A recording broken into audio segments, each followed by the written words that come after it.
Hola, este video es el segundo video de la unidad literatura que corresponde a géneros literarios. Si en la clase anterior intentamos definir mayormente qué es literatura, vamos a concluir que las expresiones literarias en la historia del ser humano han sido muy diversas. Cada época y cada pueblo en específico se han dado sus propias formas de hacer literatura.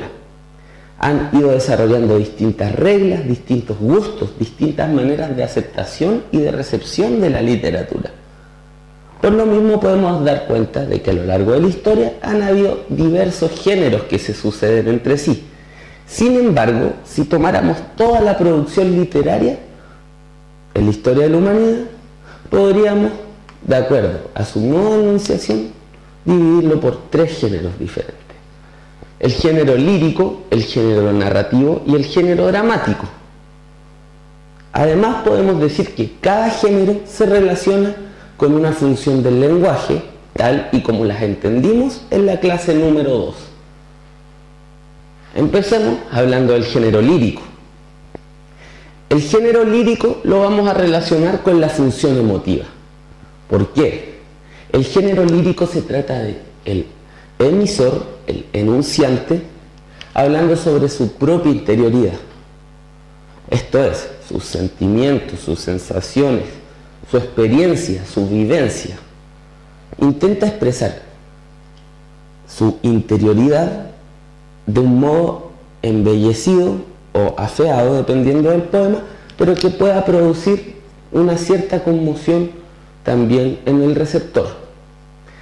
Habitualmente pensamos que el género lírico solo consta de poemas como escritos en versos, pero también podemos decir que un género lírico puede estar escrito en prosa. Existe un género que se llama la prosa poética.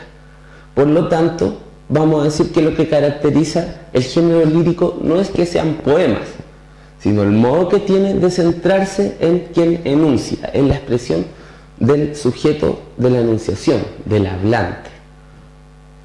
Por otro lado, tenemos el género narrativo, que lo vamos a usar con la función referencial. ¿Por qué se asocia esta función referencial? Porque el emisor remite a una historia que le es exterior.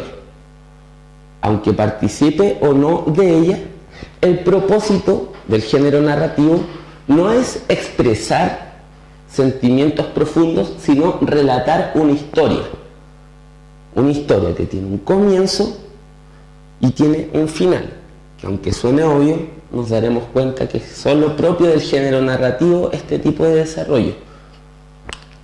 Finalmente, el género dramático lo vamos a relacionar con la función apelativa.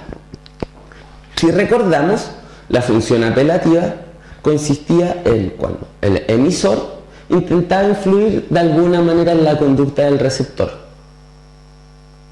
En el género dramático no existe la mediación de un sujeto de la enunciación, de un emisor que nos cuente la historia, como en el caso de la narrativa, o que nos exprese sus sentimientos, como en el género lírico. Los acontecimientos, lo que ocurre, se plantea directamente hacia nosotros. Y lo que nosotros vemos ya es simplemente la pura relación entre los personajes, intentando influirse entre sí. Lo que le dice Pepito a Juanita influye en lo que va a responder Juanita a Pepito. Y así sucesivamente a medida que se va desarrollando la historia por medio de diálogos. De este modo podemos hacer que sea mucho más claro por qué se relaciona el género dramático con la función apelativa.